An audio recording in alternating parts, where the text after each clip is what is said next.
Hello and thanks for joining me on the program. I'm Lanre Lasese and I have a rundown of events and decisions reached by federal lawmakers in the National Assembly here for you on the gavel. Now, what do you have coming? Well, it's a week of summons. Yes, ministers getting summoned by the lawmakers. One was even summoned twice this same week.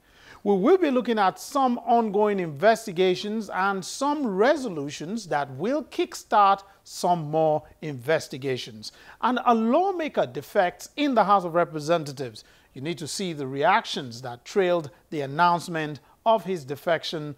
That is ahead. Now, our first report is an investigative hearing and the summons that followed. This is a hearing room in the House of Representatives, where the Committee on Public Procurement is holding an investigative hearing on allegations of abuse, breach and violations of Public Procurement Act in the engagement of contractors for pre-shipment, inspection and monitoring of crude oil and gas export from Nigeria.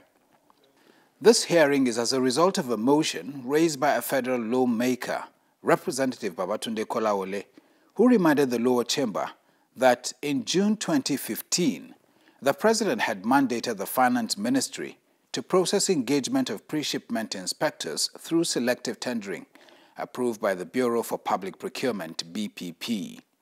However, the lawmaker said in December 2015, after the selection of 65 companies to participate in the bidding stage, the Minister of Finance ordered the immediate cancellation of the tendering process on the grounds of lack of transparency, accountability, and on the basis of a formal complaint from the BPP.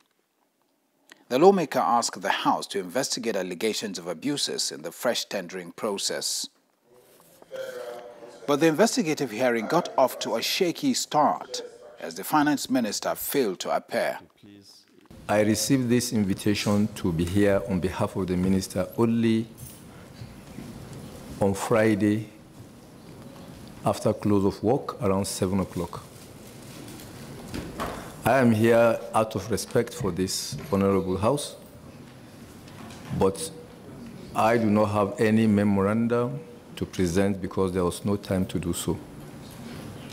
I will then crave the indulgence of this committee to give us a very short time within which we can present the position of this ministry so that we can be on the record to have stated the official position. For now, I do not have any official position of this ministry to present before this honorable committee. This committee also wrote your ministry precisely a month ago to submit memoranda to respond to the issues. And you are telling us that you have no memoranda to submit to this honorable committee?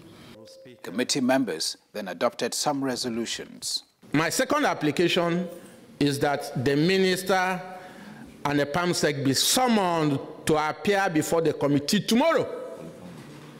Within 24 hours. Minister of Finance, to be specific. Pursuant to the resolution. The next day, the hearing commenced without the Minister of Finance.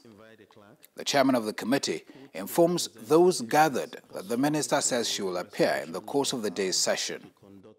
The central bank is invited to make its presentation. The next technical committee is not involved in the selection process of the PIAs and the monitoring and evaluation agents. 2, inadequate communication, no directive on the appointment, renewal of PIAs and MEAs despite their continuous services. What we are trying to state here is the fact that at a stage, their contract had expired and new ones were not engaged while they kept working, and that's what we are trying to present here. When the committee heard that the National Petroleum Investment Management Services is yet to disburse $20 million meant for the 2016 budget, it seeks to know the whereabouts of the fund.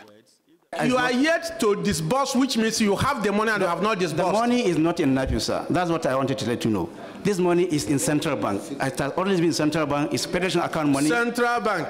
Well, I can't confirm that at this point, I can't confirm because there are many accounts and I cannot confirm whether this money was transferred.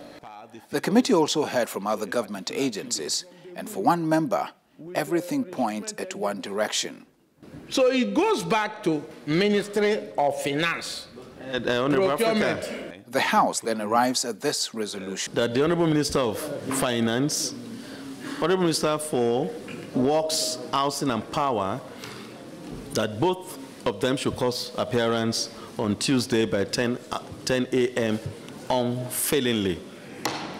The committee also commenced an investigation into the indiscriminate issuance of certificate of no objection by the Bureau of Public Procurement. For example, you've not had an inroad into the petroleum sector. You have not due process what they are doing in the petroleum sector. Then what are we doing? Various agencies of government are engaged in contract splitting, collusion.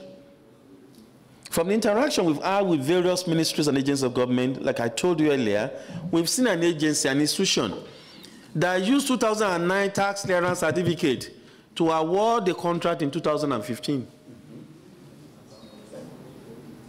Similarly, we have an agency of government that used 2012 tax clearance certificate to award job in 2011. How is that possible?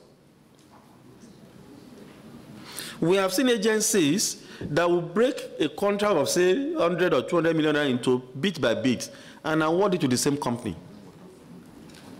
These are the experiences we've had here. These are the issues, these are the experiences we've had in this house.